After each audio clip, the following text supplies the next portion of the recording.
Are you good in that, Doris Pack? I think so, yeah. Yeah? But the problem is you cannot solve all Convince the us. Come on? Convince us. No, I think the problem is that you are expecting that Europe can solve all the problems. Le banlieue de Paris, par exemple. On ne peut pas. Ce n'est pas possible. Ce n'est pas possible. Il faut regarder ce que fait... Alors, non. We should look what we can do. And the institutions, believe me, the institutions, they cannot solve the problems. People working in the institutions, they can perhaps be the ones whom you can address. So at least the parliamentarians. The problem of the communication. Yeah, but I would like to go to the concrete example the lady just mentioned. Yeah, but just say what Europe is doing. Mention what Europe is doing. Yeah, listen. The question of the ECTS is one of these things. All the programs, she was mentioning the Erasmus. I can mention Comenius in the schools. I can mention the adult learning Grundtvig program. I can mention the Leonardo program for the young professionals who want to make a start outside. I can mention the voluntary service for youth. It is a great achievement, and the Parliament has introduced it in '96. So I think these are a lot of possibilities to give a smell of this European idea. But the problem is to communicate means also somebody who wants to be communicated. There are a lot of things are written, a lot of things are also given to the people. But the problem is you should also want to read it, want to see it, want to listen to it. There is a great unwillingness and disinterest, and this is not, not only for Europe. Please, if we ask our co-citizens how to say, the government in Brussels, the government in Berlin functioning, or in Paris, do you believe that they know how it works? But everybody wants that the people knows really how the government or the parliament in Brussels or in Strasbourg is working. Don't expect too much of knowledge of the people. What they need is a human relationship. How are we going to solve this? I'll share your analysis, but how do we solve this? Maybe we can solve it only by, individuals. Okay. I can solve it in my region, and I do it. That is, others are doing it as well. And what we are, the problematic of the European Union is so-called, the Europe speech, which is a lot of Abkürzungen, I don't know what does it mean. Huh? Yeah, it is incredible. Also for us, so I never communicate with my visitors, and I have each week at least 150 visitors. I don't speak with them in the European speech. The speech is a normal normal woman in this reality. Everyone wants human communications, and there's frustrations everywhere. How do you explain that? Can I come in, please? Yeah. Can I first say that this event should be obligatory to someone who's just taken on the job I have. I have just been appointed Vice President for Communications of the European Economic and Social Committee. Has anyone here heard of the European Economic and Social Committee? Yes, good. So it's a start. So this is fascinating, and there's so much I have to agree with and yet disagree with. First of all, knowing how Brussels works. Does everyone know how their town hall works? No, I say. How their local council works? I get into a car and I drive it. I don't necessarily need to know what's under the bonnet. I know what car I want to pick. I know what colour I want that car to be. But I don't necessarily want to know how to work the engine. So that's about, you don't necessarily need to know all the details of how Brussels works. That being said, I do totally agree, and there's some very interesting stuff here on things like make it more sexy or more musical. Human. Wait, okay, the two things that sell Europe best, can I give you them? The Eurovision Song Contest, which is next week, and football. My son knows the name of every town in the European Union because he follows football. So those are the two things that work. So we've got to, as Europeans, find something that is as attractive and as interesting as those things. Of course! I would love to. Come on! No. I do think music is a very, very important one. I do think it is. But here's another point. We're talking about Europe and Europe selling itself. The point that there isn't a label on every student saying Erasmus or trained by, and that's very bad. But the problem there is that we're not American. The Americans are good at it. The Americans sell themselves, blow their trumpet, sing their songs and do their stuff. We're Europeans, we're a different culture. We're more subtle. We don't want to be Americans. But I think we need to be less subtle. I think we need to shout more about how good we are, what we're doing, and we need to do it in a language which is much, much more appealing to people. It's not about how Brussels works. It's about what good it does. You talked about Eurovision and football. That's culture. Is European institutions today not too economic or too technical and less cultural and less... That's what I'm trying to say. I'm trying to say we've got to approach citizens... How to improve this? Yes, we can use something like music. I would totally agree. For example, we had students over from 27 schools to the European Economic and Social Committee. And at the evening, music came on, and they all got up and danced, and that's just from every European country. And what was the music? Gangman style. They all knew the dance, and that's the point. That's what we need to do. Seriously, I'm not joking. Question here and question from Hans too. I am a dreamer, like you are. Yeah, like Martin Luther King, like John Lennon, and I want to tell you that first of all, I want to say that I am very happy to see everybody alive and to hear people smiling. And when we hear about European Union, we spoke a lot of Europe, and I like to speak about Union. And I think I want to smile and to find a Union smile, and it's what I do.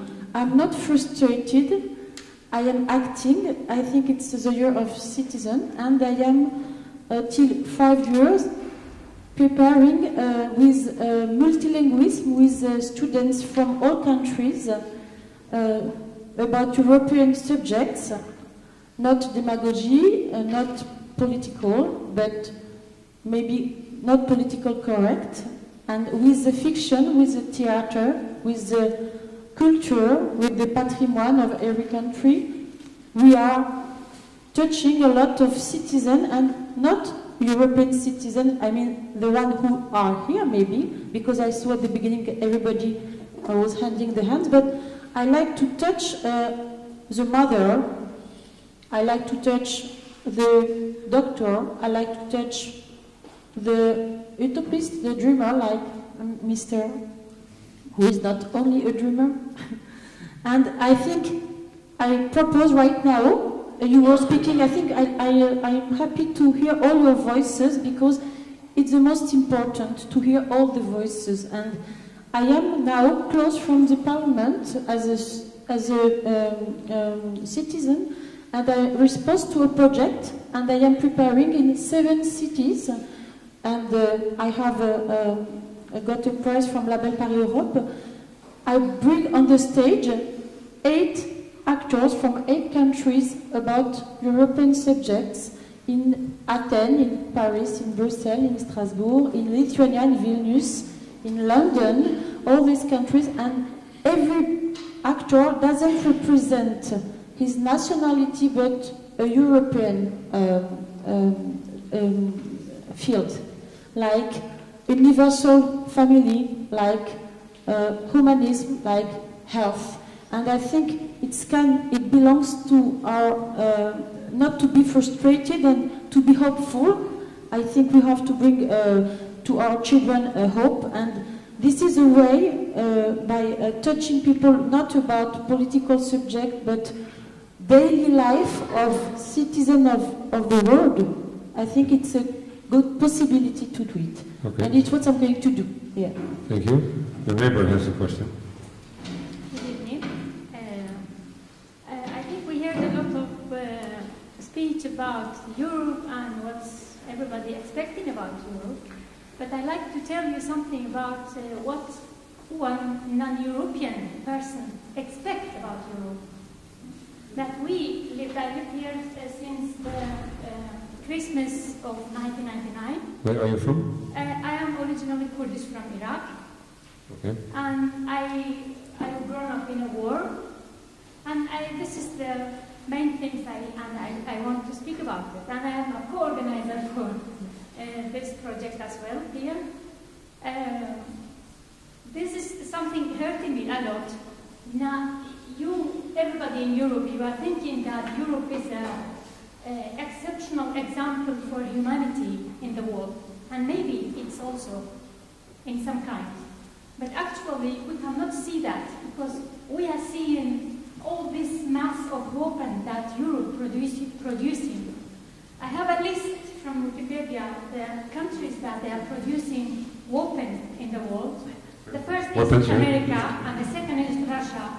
But the 6 other countries is in Europe, and they are the member of the European Commission. The first one is Germany, the second one is France, the fourth one is United Kingdom and Turkey, and Sweden and Italy. And these countries are their member of Europe.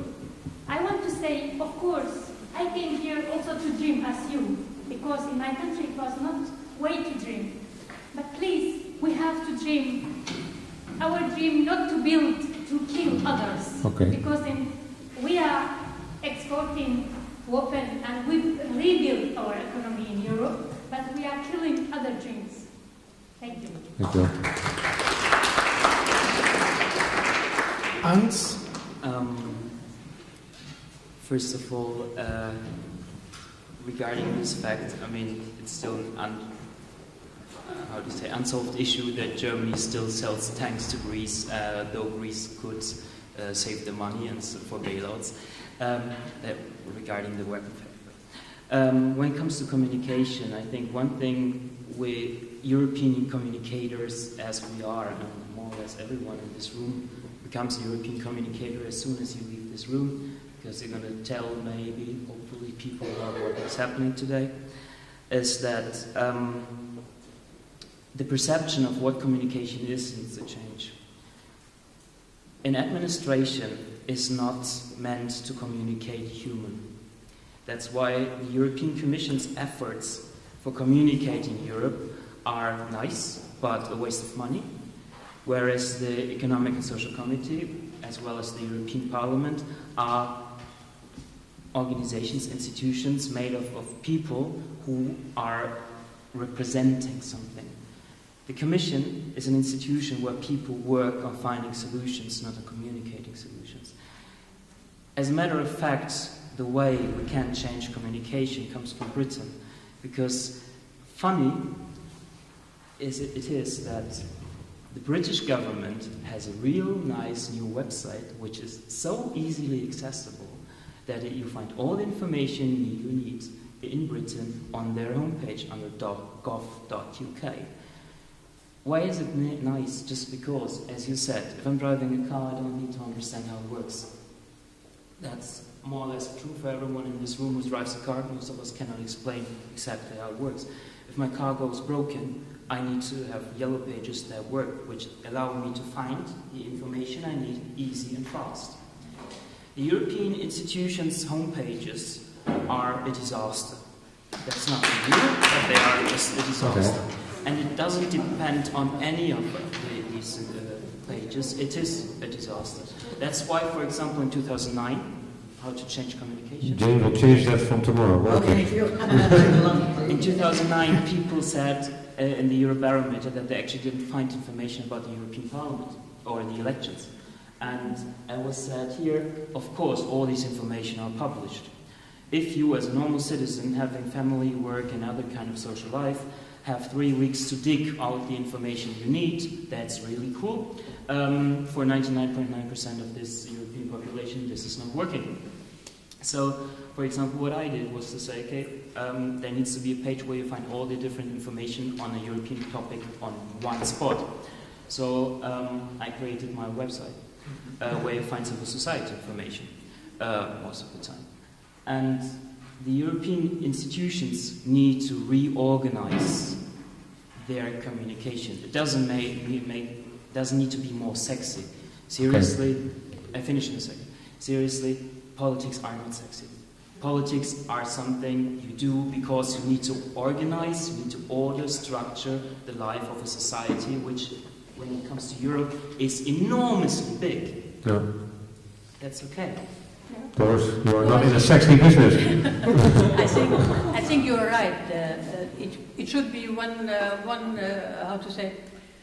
point where you can push, you can find everything. But it has changed a lot. If you go to, I don't speak on the Commission, I speak on the Parliament. The Parliament is really an open place. You can follow all our meetings, they are web streamed. You can see all our committee, not only the Parliament, the plenary meeting, the committees. You can follow everything. So how many people are watching that? A lot of people. You know how many? I cannot say it but I get a lot of, emails telling me, I have seen you and you said this, no, it is not like this, you were discussing it. Ms. Buck, sorry for interruption, but that's completely right. This changed and it did really good, it improved. What it's still a problem is, try to find a text which is right now under discussion in the European Parliament. This is an enormous problem still. Really? Yeah. I have to find out. But on communication and on tools for communication, let me just give you an example. We have, for 8 years ago, a French Green colleague and myself, we had a good idea because we spoke to Wim Wenders, a famous filmmaker, and he said to me, Doris, why you are not telling European stories via film? So, okay, what can we do? And then we have created a film prize. Lux Prize, is the name. Lux Prize, nothing in Luxembourg. So it's a Lux Prize, which is given each year. It is a high jury who is doing it. These 3 films are chosen. 3 films are given to the European parliamentarians to vote. All 3 films are subtitled in 23 languages, which means the distribution is really great. You can give it from Estonia to Portugal. And then the one who is the winner will be done in a manner for blind people and so on. So I will tell you, on surrounding this, we have a week of films in November in all the capitals of the European Union, where we are showing the 3 films. We have an audience who come and they see that the Parliament is taking its communication money, not for papers, but for communicate via these films. And these films have topics which are really virulent in all our countries. So we have a possibility to discuss with people who normally do not come to such meetings here. They come to see a film. But there are different films than you've seen thinking about. Let me just continue because we have started another thing. And we are doing this for the first time. We are bringing this to the Venice Festival. And when we have the Venice Festival, we are inviting 27 young film lovers to come there, to stay there, to blog together. And now we have an audience of 4 times 27 people all over Europe, and we continue. I think this is a great cultural event. We use culture for communication. To make my colleagues understanding that this is really communication, it was very difficult. That's maybe one of the key. Culture, history, education. Asmaï.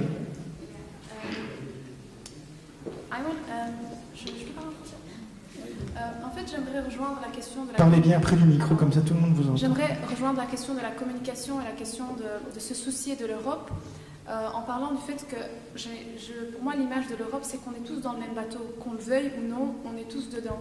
On a certainement des rôles différents, des rôles spécifiques. Mon rôle à moi, en tant que citoyenne, c'est de me tenir informée, et le rôle des citoyens, c'est de faire en sorte que les citoyens aient envie de se tenir informés et qu'ils fassent attention à leur image. C'est ce que Doris disait il y a quelques instants. Et de manière plus humaine, on dit qu'on tient à quelqu'un quand la personne est là pour nous, quand on connaît assez de choses sur la personne, quand on est en période de crise, la personne peut nous aider, et je peux comparer la personne à l'Europe. On a l'impression qu'on est délaissé, qu'on ne fait on n'est pas leur objectif premier, humainement parlant. On est des statistiques, on est des chiffres, on est des programmes, mais on n'est pas considéré dans notre humanité, si je peux dire ça comme ça. Et ce que je veux dire, il y a aussi Madame Maurice qui parlait de l'hymne national de chaque pays, et de chanter notre hymne, alors dans ce cas-là, on n'a qu'à créer l'hymne européen. Dans ce cas-là, on chantera ensemble. Mais elle existe? Oui, mais elle sera connue. Est-ce qu'elle est vraiment connue par tout le monde? Est-ce qu'on la connaît? Non. Okay. En tout cas, la jeunesse ne la connaît pas. On connaît plus Gangnam Style que l'hymne européen. L'hymne existe, mais pas les mots. Les mots existent, mais pas pour l'hymne. L'hymne itself. Mais justement, on devrait plus la personnaliser, si on peut dire ça comme ça. Les Britanniques étaient cons. Ah. On va pas refaire la guerre ici. Mais la question derrière ce que vient de dire Asmaï, tiens, je parle français aussi, tiens. Mais la question derrière Asmaï, c'était de dire finalement, est-ce que les institutions européennes ne s'enferment pas un tout petit peu trop et se coupent finalement des citoyens, si j'ai bien compris le sens de votre intervention et de la vôtre aussi. The question was, are the institutions not close to themselves and cut from the people, from the citizens?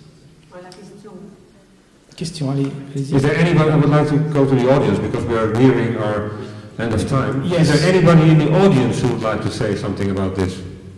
I think you already had your... In this part? Your usual suspect. Questions, remarks? No? La question qui est soulevée dans le questionnaire qu'on nous a envoyé, c'est aussi le déficit politique des Européens à l'égard du projet européen. Et ça me peut paraître la chose essentielle qui effectivement explique cette séparation entre la société civile et les organisations. Et là, je pense encore, et je vous rejoins, madame, en disant que c'est une question de formation. Est-ce que l'Union européenne a attaché suffisamment d'importance à la formation des enfants, d'une part, et est-ce que l'Union européenne s'attache suffisamment d'importance à la construction des contenus qui devront être injectés dans la formation des jeunes? But that's a problem. Yes, this is the But problem. that's a problem. It is, We are yes. not entitled to do it. That's a problem. Yes, me too. I tried to do it 20 years ago. No, in 92, for the first time, we got the Maastricht Treaty, in which education was named for the first time and culture for the first time. I remember. So, and we have to, and in these fields, we are not, how to say, we have not the power, we are not sovereign, which means that education and culture are originated in the local, in the national, in the region. So we are only entitled to do things which are, how to say, giving a European plus. We try to do this as far as we can, but I cannot change any curriculum. I can try to make, how to say, to give a recommendation. We are giving recommendations, but the problem is if these are followed or not. That is not up to us. We cannot order anything in this field. You remember the Bologna process was done not by any parliament. It was done by ministers, by culture, by education ministers, who have understood that they have to do something in this higher education field, that at least it is understandable what does it mean to have a bachelor or a master, to make a little bit the comparison. So this has been done by these people, but without any consultation of any parliament, and so it's a result. It is really a disaster what has been done with the Bologna process, and now we are trying to Anyway. But this will stay a kind of utopia? Yes, anyway. Is this the problem will stay an utopia? No, it's Yes, not an but utopia. utopia If Europe can change anything about yes. I think what we're trying to say here is the slogan of Europe is unity in diversity. And there was a huge fear at the start when it was touching on education, that if the European Union started delving into education in member states, that was a step too far. We all remember, certainly the British, that in France at 10 o'clock in every morning, school morning, every pupil was opening the same page of the same book, centralised education system. That's what we were told, and we were afraid of that. And we were all afraid that if Europe touched education, there'd be too much propaganda, there'd be too much else. So member states didn't want them to touch education or health. Maastricht came in, and we were allowed to have education just for European things. We haven't gone very far on that, and I totally agree we should go far further. But we've got to also appreciate the juxtaposition of our differences, what makes us different and what we appreciate being different, could stay different, but maybe we need the umbrella that ties us together stronger and better, but allowing us to be separate and to be different and to be respected for that. Am I making sense? Okay, are we going to allow that the politicians have the last word as usual? Or is there anybody in the audience who wants to? We have Hans here, there, somebody there. A word to conclude Or about a this, cry from the heart? About this dream we are talking about? Yes. Well, Carlo, you will get a chance. You have to. First we have to do Carlo then, because the politicians don't have the last word anyway. Carlo, your last word then. I think to go back on what has been said about communication, I think the European Union has to communicate better with what it has done. For example, here in Brussels, so much millions of euros have been invested in different projects which are close to the people, and people don't know about it. So that's, I think what has been done has to be put into communication. But about the project, the vision of Europe, as Jacques Delors said at one point, he said, people cannot fall in love with some money. People can get in love with some dream. So what we need is really a new project. I don't have it, but there are so many intelligent people working in Europe. They have to work on a project, on a vision, which is close to the people, which can make people dream, as I said, to fall in love with Europe. Otherwise, it stays some cold monster. Brussels has decided, and so something has to be done. Because the public opinion about the European construction has been gone very, very low. Okay. So who wants to conclude? Yeah, Eric. Yes. I just got somebody whispering in my ear that we should ask the last question we both prepared. Okay. Remember, on the reinvention? So, a last question. The last question. Well, maybe you can answer the last question. It's a question to all of you. Let's assume that there was no European Union today. Would we invent it today? No. You say no. Are there more no sayers in the hall? Who says no? Raise your hand. Can you repeat your question? If there was no European Union today, would we invent it today? Yes. You fear not? No, yes. There are no leaders. Somebody, can you bring the mic? Si on ne peut pas répondre de manière affirmative à cette question, je voudrais évoquer une expérience que j'ai quand je suis à l'étranger. J'étais à Taïwan, en Chine, et je rentre maintenant d'Amérique latine dans le grand forum ELA. Les personnes que je rencontre dans ces pays lointains sont fascinées par l'expérience européenne. Ils trouvent que c'est extraordinaire, que nous avons ici ce qu'on a nulle part ailleurs, des droits sociaux, des possibilités de travail, des possibilités d'étudier, que nous avons en Europe et nulle part ailleurs, un développement scientifique et technique formidable, que nous avons déversé nos connaissances sur tous les rivages du monde, que nous avons quelque chose qui est unique, véritablement. Et ça, si on ne peut pas répondre, si oui ou non, on l'invente ou on ne l'invente pas, moi je peux vous dire que ceux qui ne l'ont pas, ils l'inventent, ils voudraient l'avoir chez eux. Ça, c'est une certitude. C'est une certitude. Si on n'avait pas, on n'était pas là où nous sommes maintenant. Exactly. In my opinion, it would be no, because all those people present today, of course, we share the same values, etc. But none of us, I guess, would have said, okay, we build the union right now. Everybody would have problems on national things, because if it hadn't existed until now, the national problems would be even higher, and we would not have this feeling to be together. I would say, oh, there's the Belgian, and there's the French, and there's the, I don't know, the Irish win. Yes, so my answer would be shortly no. Yeah. We are too rich, aren't we? Can I give my answer? So it was, would I invent it? Yes, but I wouldn't invent it of I would invent it differently. I won't build it on the union contracts, but on the union of people. Its reason of being would not be economic growth, but the growth of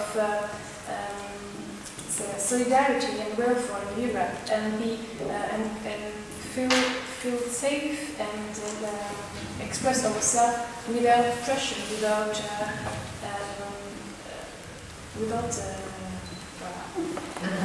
On a compris.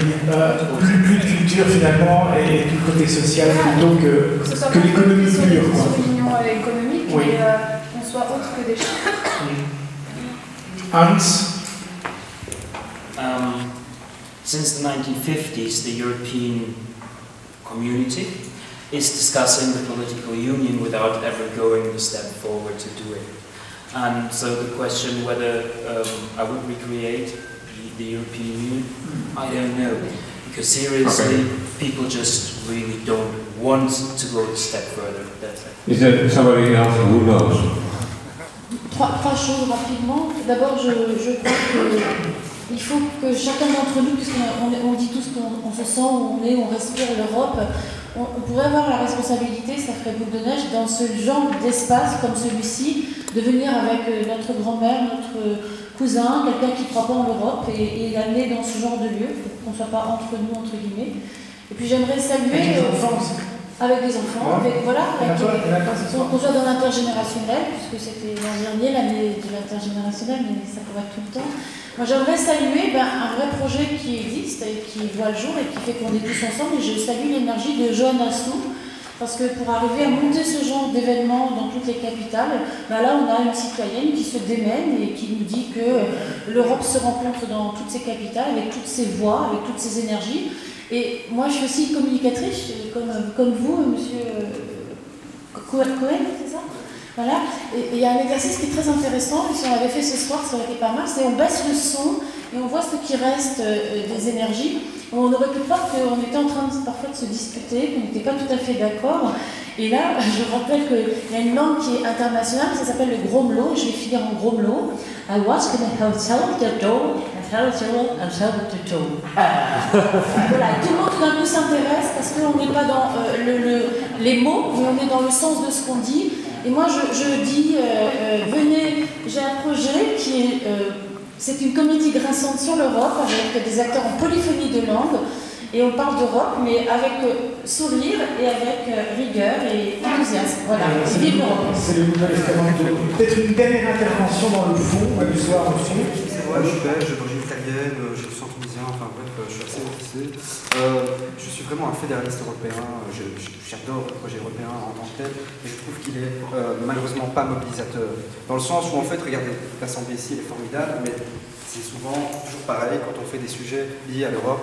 On touche essentiellement, en général, des gens d'un certain milieu social et avec un certain niveau éducationnel. Or, la majorité de l'Europe, c'est des gens très populaires. C'est des classes sociales, je dirais, différentes de la majorité ici représentée. Donc je dis, l'Europe ne fait pas rêver. Elle ne fait absolument pas rêver. Je pense qu'il y a une Europe de l'économie, une Europe éthérée, quoi, elle est dans les nuages. Bon, moi je pense qu'il faut un projet qui fasse rêver. Ça passe par, pourquoi pas, à mon avis, par ces temps de crise, un projet industriel européen fort, qui fasse de nouveau rêver. Moi j'ai envie de proposer aux gens, de proposer des idées comme... Moi j'ai un fantasme, j'avais envie de le dire maintenant pour me faire plaisir, mais je crois que c'est pertinent. Je me fais plaisir. Moi je parle de l'économie spatiale. Je suis convaincu que ça c'est l'avenir. Le projet européen doit faire rêver les gens. Les Américains ont fait ça pendant la guerre froide. Ils ont mobilisé, ils ont fait rêver, ils ont investi beaucoup d'argent, ils ont mobilisé les gens, il y avait du rêve. L'Europe, elle ne fait pas rêver. Faisons en sorte que les citoyens européens se disent l'Europe nous fait rêver, elle crée de l'emploi et il y a une utopie vers laquelle on veut vraiment aller tous ensemble. Ça manque. Je voulais quand même vous le rappeler. Merci.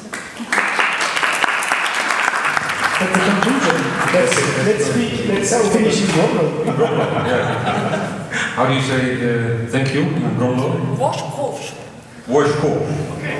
Okay. So, the last word. Thanks to you all, the Goethe-Institut in Paris and in Brussels. We would like to thank all the partners, the representation of the EU Commission in Belgium, UNIC, l'Alliance Française, the Goethe-Institut and the Marketing, of course, for giving us the facility, the opportunity to have this debate tonight.